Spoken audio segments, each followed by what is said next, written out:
So as before, we'll gather together around the silent practice. And just to,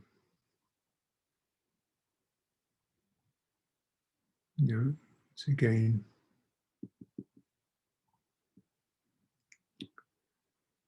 encouragement. As you've been sensing such a range of experience, I'd imagine, some of it very familiar, poignant, personal, and so on. A lot of the intimacy of that, a lot of feeling involved with it, a lot of possibility for getting stimulated and concerned or excited or disappointed. And trying to just depersonalize it. Doesn't mean it's not valid and valuable, but stepping back. This is as if this is just the human citta doing what it does. This is karmic field, karmic processes unfolding, unraveling, moving around. You can study them, but your first step is to get the balance, so you're not tipping over into what your mind is doing, entangling with it, speculating about it, just quiet witnessing, particularly noticing, as you maintain that sense of non-engagement, these phenomena, moods, emotions, they tend to swell and recede. You want to sense that sense of when the emotion recedes or passes, lingering, from the intensity down to as it moves to the less intense before picking up again. Rather like the waves of the sea, you have the wave and then the trough, and moving down the back of the wave, waiting for it to pass through. And the wave, in the declining of that wave, notice the feeling and the citta sort of expanding and feeling more spacious as the wave passes through, less occupied. Get interested in that process. Citta, the awareness, sort of expands or becomes more spacious as the phenomena recede, even if it's just for a few seconds. The more you get interested in it, the more that experience of spaciousness will increase. It's the nature of citta. What you put your attention on to becomes the dominant feature. It's very helpful for getting a dispassionate handling of these karmic, personal, domestic issues and topics.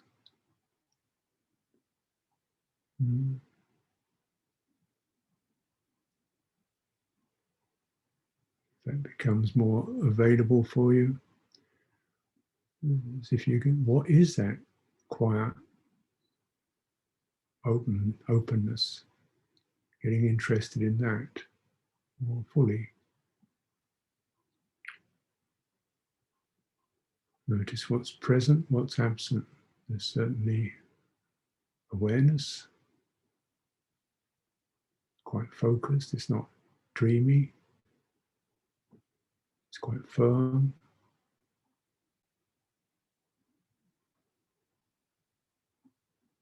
Lingering that, you'll find a kind of quiet happiness, quiet happiness.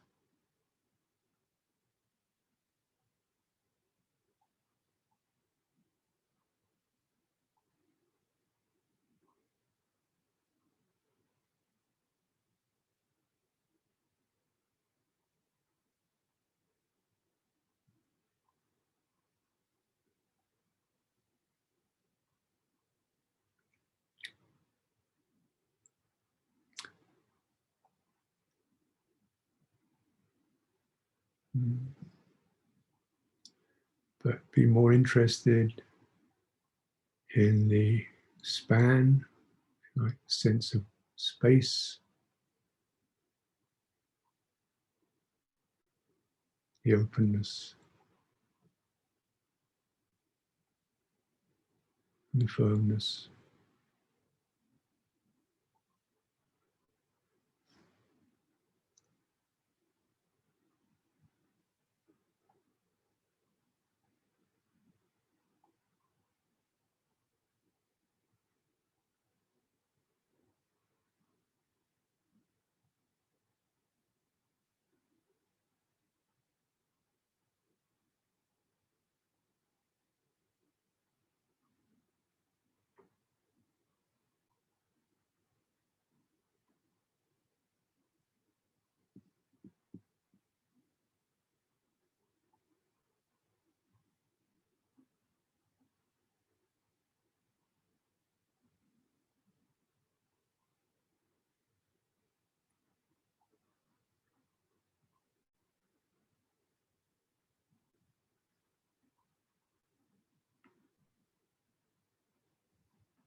As you review what's arising and passing for you, what's moving through, it may be that questions about that or about the process or,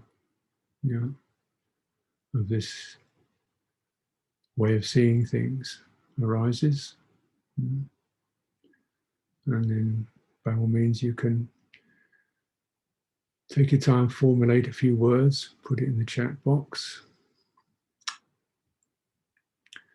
So just to mention that this is a last of these occasions. There will be an occasion later on today, which will be evening for some and actually night for others. So I wanted to have this morning occasion for people who find it difficult, for obvious reasons, to attend a night session.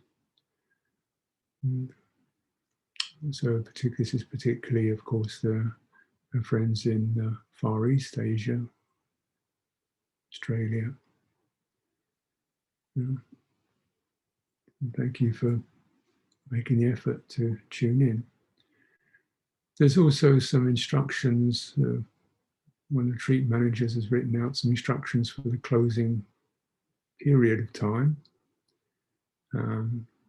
So take a look at that. It should be somewhere in this mysterious communication channel. There should be notifications of the procedures. The intention is that a little bit of effort, most of us can reach what will be my UK 5 o'clock in the morning tomorrow, which will be I think early evening in Far East, and 5 or 6 in the morning in Europe, 5 or 6 in the morning in Africa, and 9 or so in the evening in the west coast of America. So most of us can reach that who are not in the middle. If you're not in the middle of the Atlantic or in Central Asia, which we don't have anybody from Kyrgyzstan attending, so it's not a problem. So that'd be 5 a.m. tomorrow UK time as we have closing session. Hopefully we can all gather then. So let's take some questions.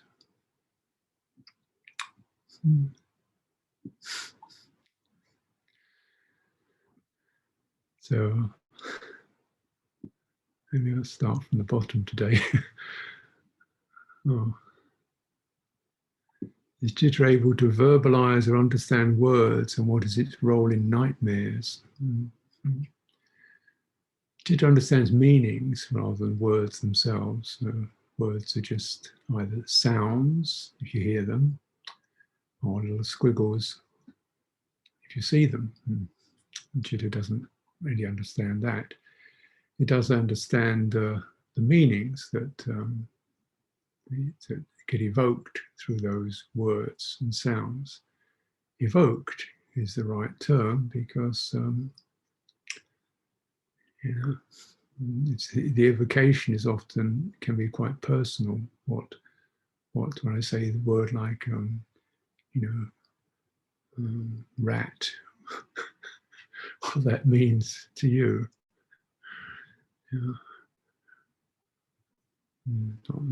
Or dog. Or government.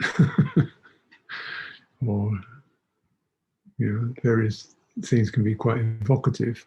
So the word can have different nuances of different people, and that's what the citta gets, its own nuances, the nuances of the meanings. Nightmares often seem to me basically it's the citta as it's rolling, it's a kind of rolling on experience. It's always moving, vibrant, and rolling on through its karmic web, like a spider running around on its web constantly. The web is moving in the breeze, and the spider rushes around on its web maybe there's a fly there, maybe it's just the wind, it's kind of rushing around. So when it's moving around, it sometimes hits into anxiety patterns and throws up images of anxiety or fear. So it's rather like this. This is all. You know, so don't take them too literally, though they might have some significance. The citta is expressing its fears, dread in terms of nightmares. Are there many differences between fetters and hindrances? Why can't hindrances be combined into fetters? Well, they are really. The hindrances refer to more,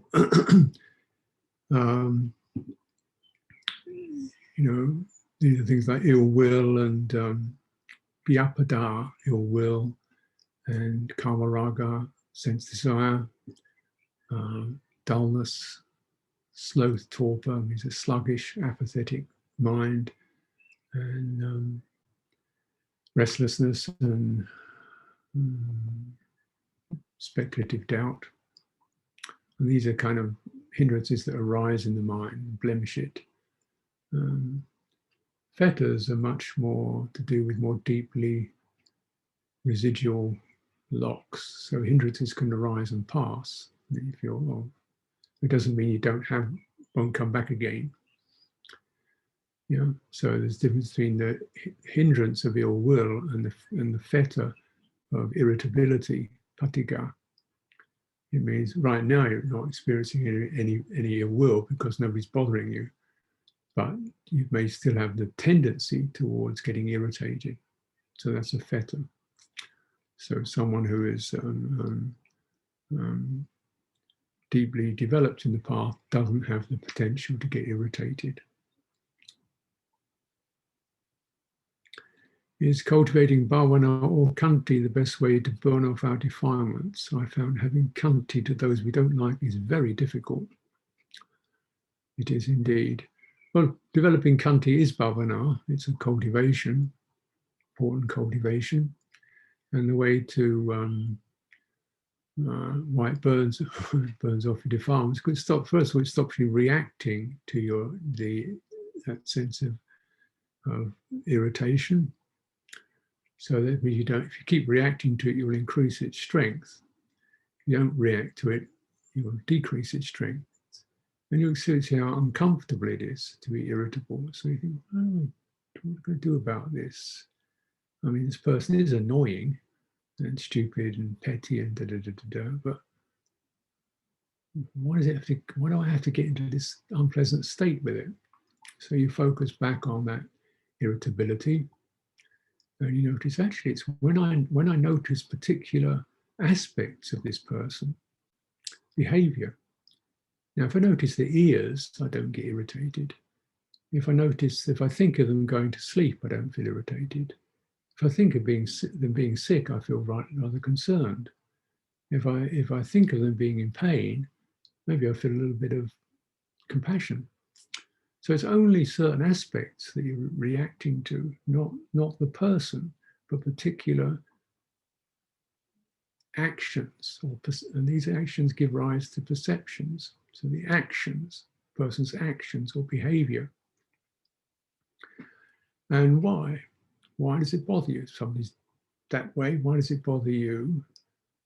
Because you get involved. You feel if they're made small, dominated, bullied, rejected, somebody's using you badly, wasting your time, and so on. Well, that's the bit you have to work with. Just withdrawing your engagement from those actions. Just hear the voice as sound. The actions are just actions arising. That's practice, and you can feel that place in your heart where it gets prickly and raw and agitated, and just step back and practice calming that place in your heart. So if other people are unpleasant, and for sure people can be extremely unpleasant, you won't find a world in which there aren't unpleasant people.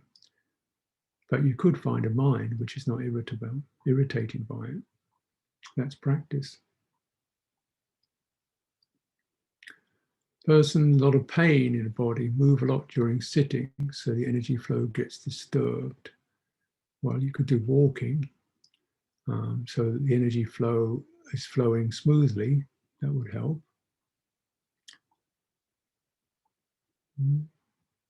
You can do chanting, so energy flow goes into the sound. That would help. You could do sweeping your body, bring attention up and down your body. That would help. You could do moving slowly rather than keep fidgeting. That would make it smoother. You could do standing, qigong. That would probably help. Particularly movement would help. Those would be helpful.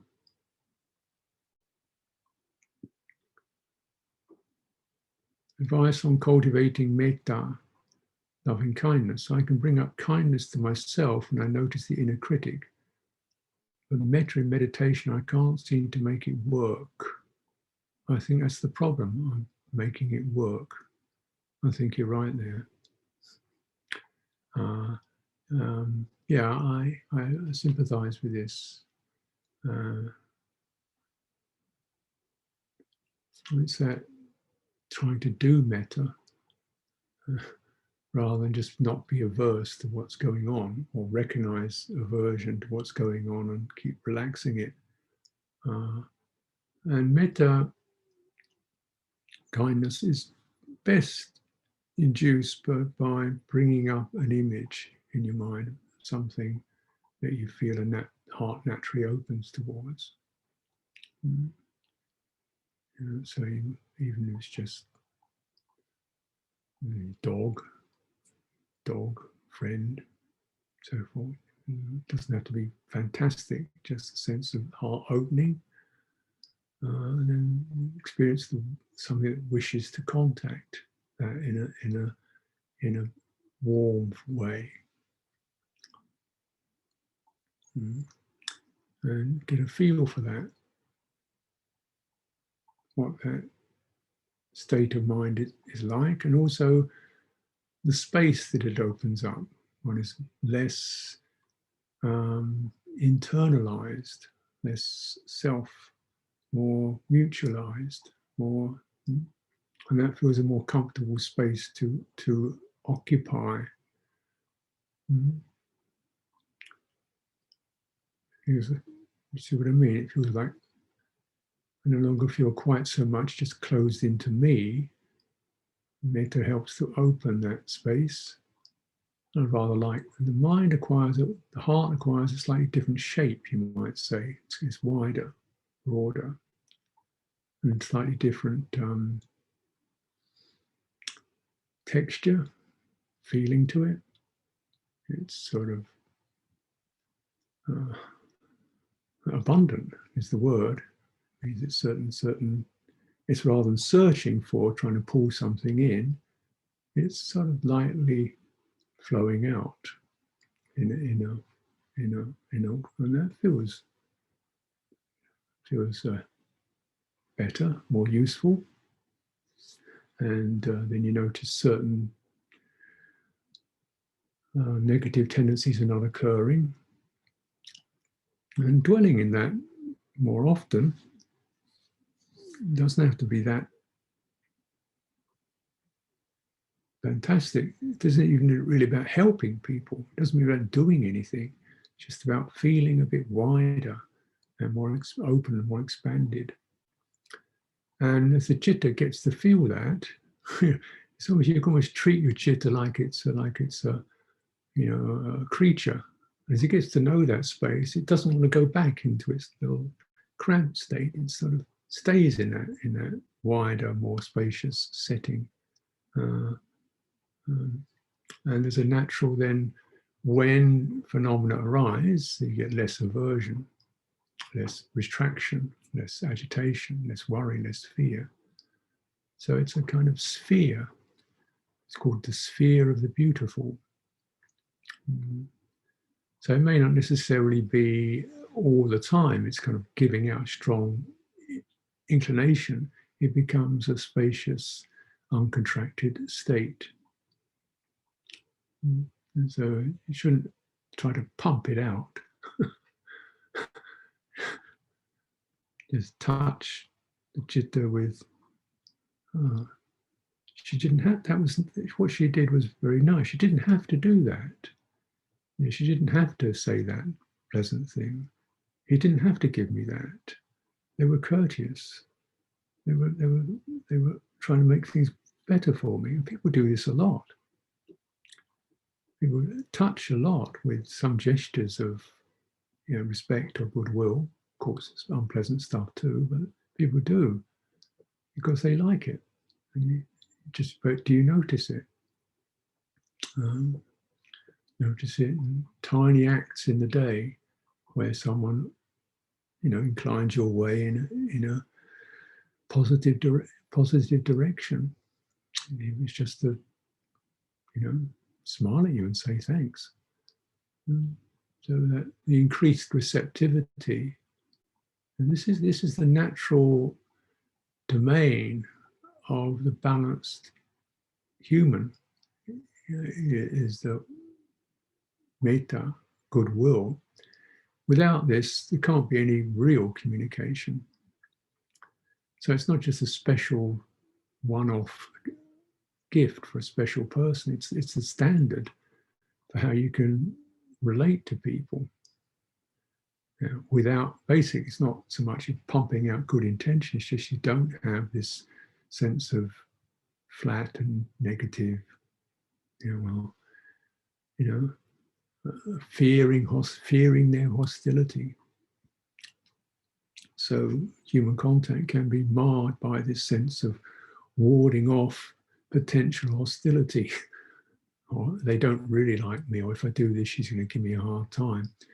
You know, that fearful negative state, or assuming one is not welcome or not liked and then trying to compensate for it. So, you know, we can clean that out. We're not apologizing for our existence. We're, you know, then this we would say is the general domain of the realm of goodwill.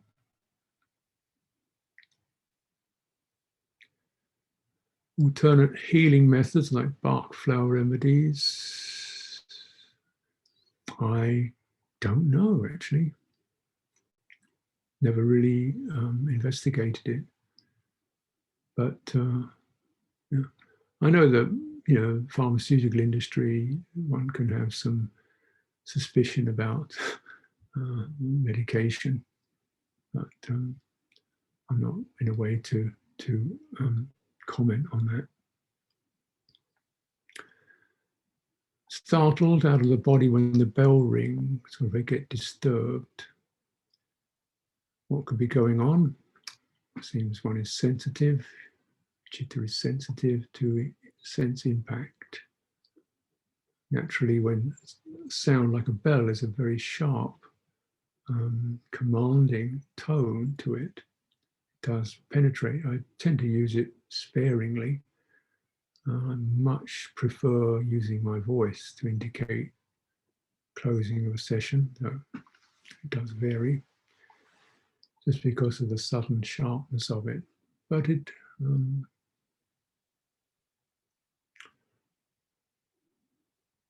yeah, there is a jolt. And that's kind of what the bells are for, to give you a small jolt. So when you hear that,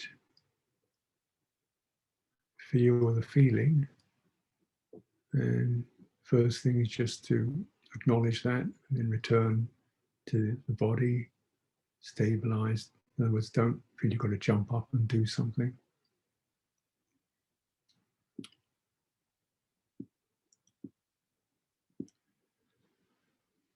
Ancestral exclusions.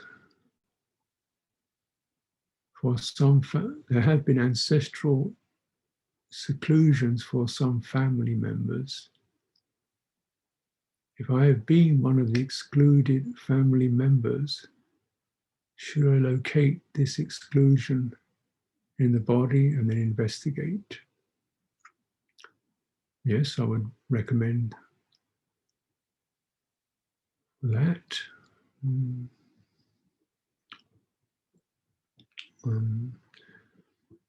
basically the experience of feeling left out,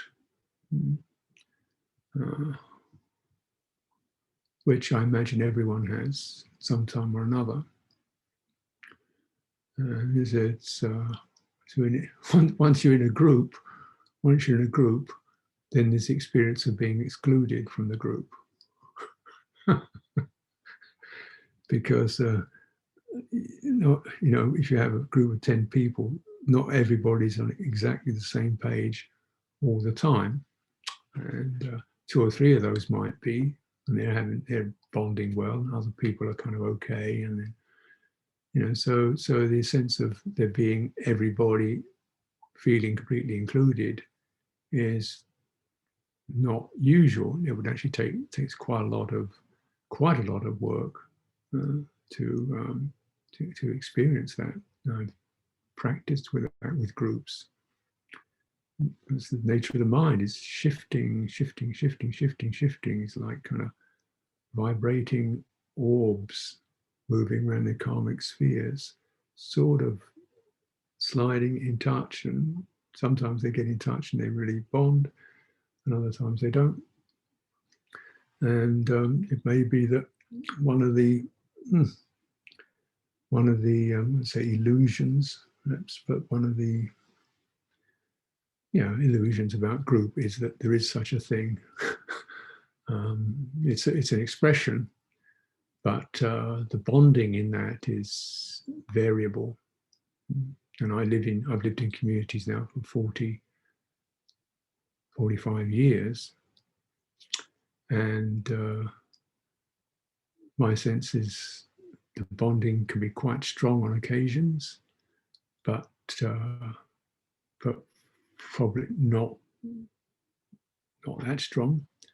Other times, there isn't.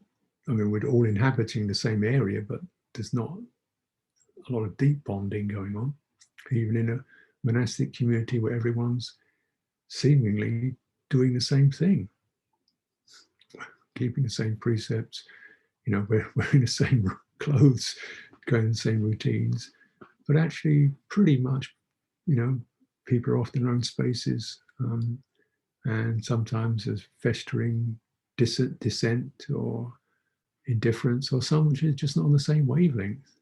And when you see it happen in a situation such as this, when there is the same place, same religion, same, and and it still doesn't bond, you think, well, actually, maybe that's the way it is.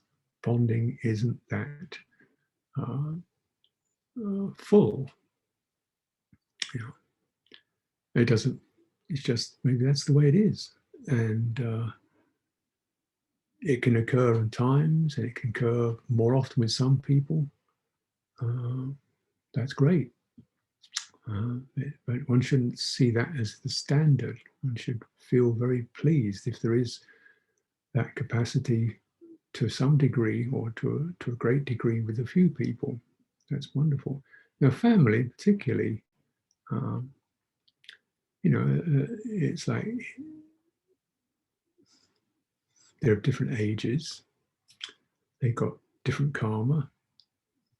I say in a monastery, the karmic confluence is greater. We are all actually kind of looking in the same script in a way. Family, not really. Going completely different directions. Now, as the feeling excluded, it may be the one just doesn't have much in common, which, it's a little disappointing, but that's wake up, Or you can feel actually you've been deliberately shoved out through some scheme or plan, and then you have to realize, well, what does this word family mean? Maybe this person isn't really my brother, actually. And there's poignant, naturally, separate, because this is the big poignant place or the poignant mark.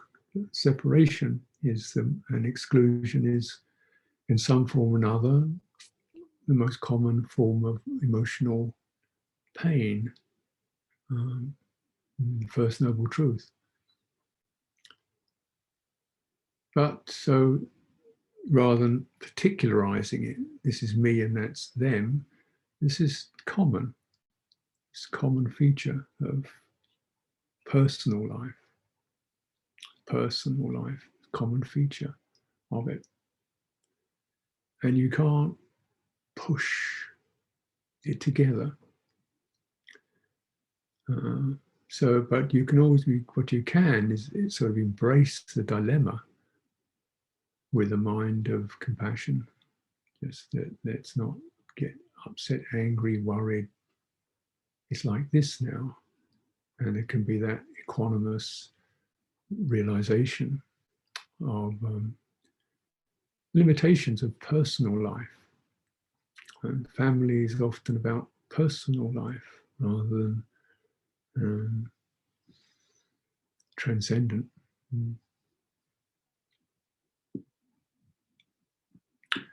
Okay, a few more popped in.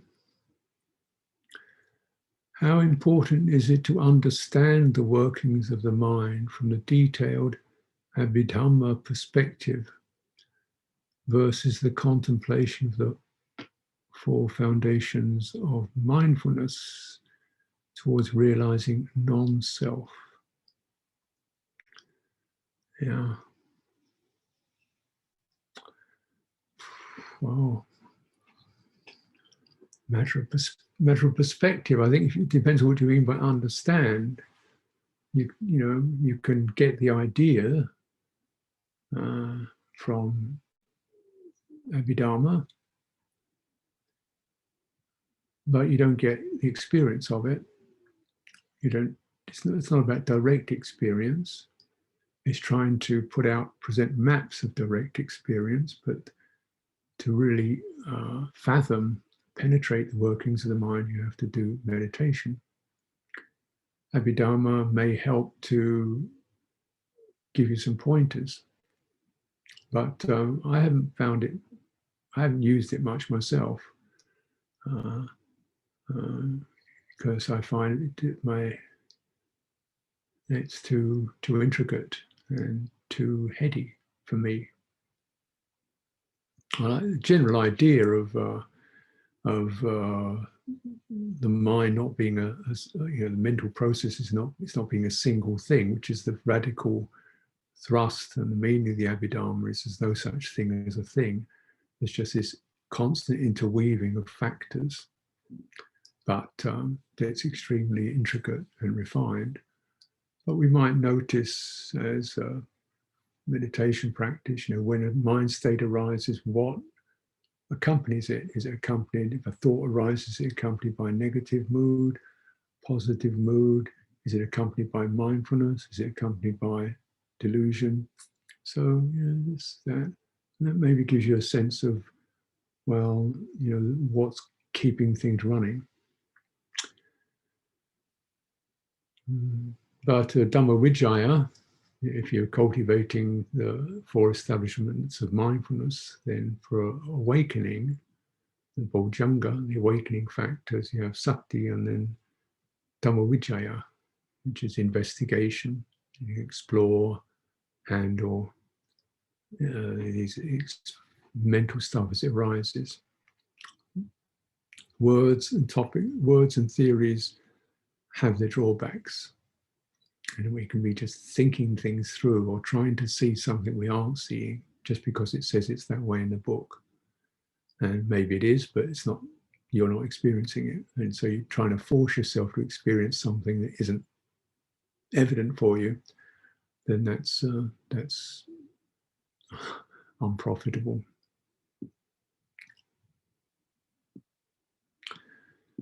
Should be about accessing the solar plexus during our sitting practice. It's part of your body and it's associated with willpower. So it's good to relax it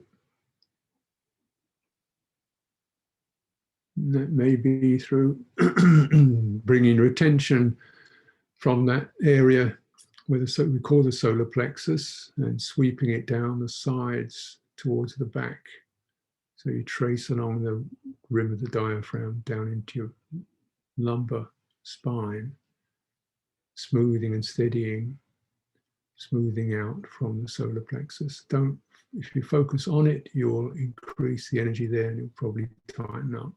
So keep sweeping your attention away from areas that feel too tight. Expand. You don't need willpower. If you find yourself getting willful, you can feel the effect on your lower spine as a tugging in the vertebrae tighten up. And this is not conducive.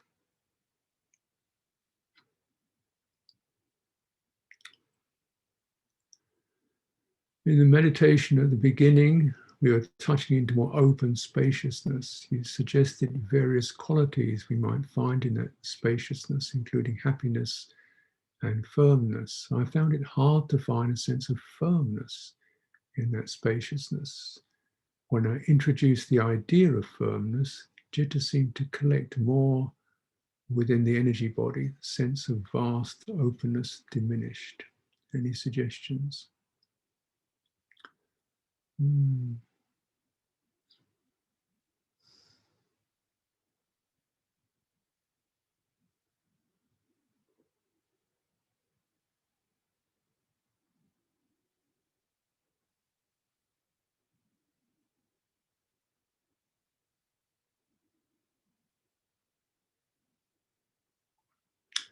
I think if you linger in the sense of what I call the happiness, which you seem to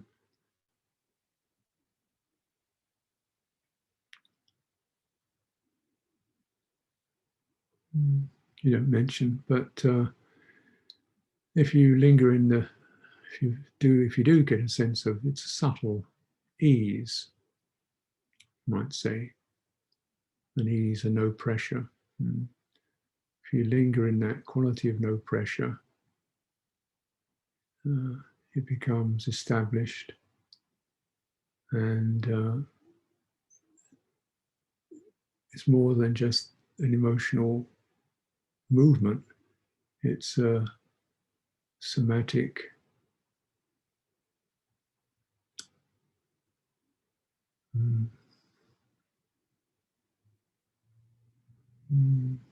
it means the energy system of your body is pretty opened and established in that openness. So normally the somatic system is sort of shifting around according to the fluctuations of the moods, or it can become quite hard and rigid. When we're driving towards something, trying to find something, it tends to become rigid. But when we experience and enjoy and receive and don't question the quality of ease, and slowly you can I experience a kind of steadying in that, steadying in it, settling into it, and trusting in it. And that all those qualities give rise to a firming up. I mean, if you like, the residues build up till the somatic, to the body, inner body becomes quite settled.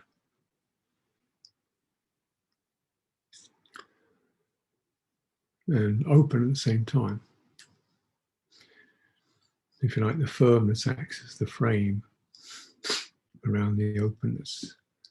If the firmness is, if we search for the firmness, you put it into the center so things close down. You see what I mean? If you're looking for firmness, then looking always takes you into the center of something. That's the way that the looking for focus is a funnel channeling in. So that means it will cause things to lose that openness. But the enjoying is more open. It's deeply receptive. And so it causes the cittas to become wider. Now, if that sense of subtle enjoyment is allowed, lingered in, not dropped, it builds up till that becomes an established, firm place. It's not like that all the time, but over time that can be the case. The more you get used to it.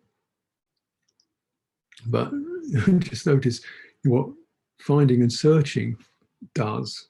So it's like that, and so then things must close down because it's what's happening.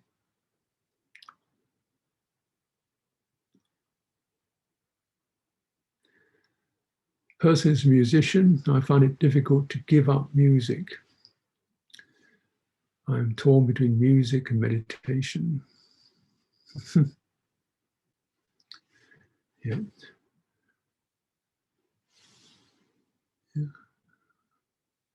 Keep meditating and chanting and make it enjoyable.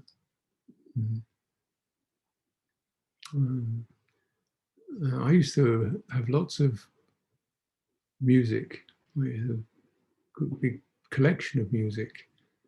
I used to play music, listen to music pretty much all day or most of the day. So my system was very much attuned to that experience. Attuned. I still talk about attune a bit, because it's so fundamental. Where I experience things sonorously. And then when I started practicing meditation when I was in Thailand, there wasn't any music. It just wasn't. So my mind would rehearse all these songs and music more or less all the time. And after a while, I kind of got a bit fed up with it. It's going on. And then when I came back to Britain, then I visited some of my music collection. And strangely enough, it sounded raucous after 3 or 4 years of withdrawal and meditation. The music sounded a bit like being pushed around, like the music was pushing my citta into this and that, like, the song would try to push my citta one way or you feel being led along by it, dragged along by it, which is what I liked, being led along, get me into a happy mood. But then after meditation practice, it didn't want to be led along. He said, I just sit with this. It didn't want to be led by the sounds. So it became much easier to let it go. This is just an anecdote. It's not an advice. But if you meditate more, you get to enjoy it more. You might find your tastes change. But of course, if you are a musician, you may listen. If you need to make music, or as a way of life, for example, you might find, but you're more discerning. I know people who've been in rock bands and who've just eventually given up because they just wanted some peace and quiet after a while. So if it does that, it may very well do that.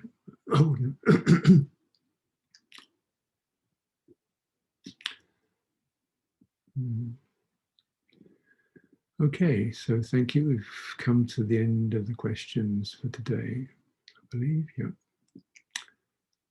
Okay, so let's take a few moments settling. So what other people have asked may have meant something to you. Just being able to ask may have meant something you think, well, maybe about that. Just maybe I didn't quite get the right answer for you. But if it's meant something, you can turn it over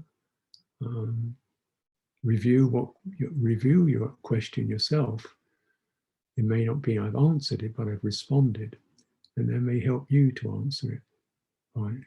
What I really meant was, oh no, I see. Okay.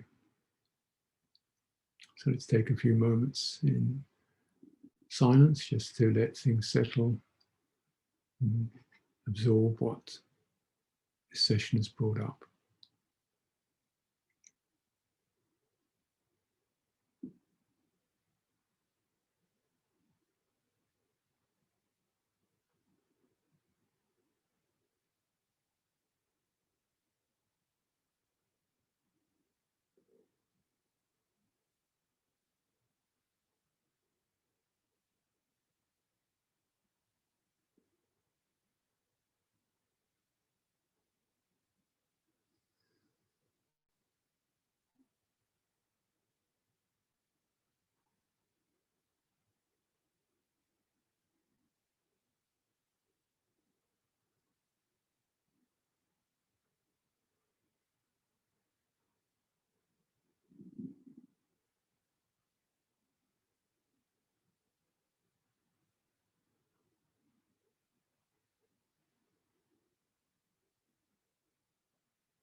Okay, so hope you can continue to cultivate in the rest of this day, and we'll meet again in the evening. Actually, the afternoon.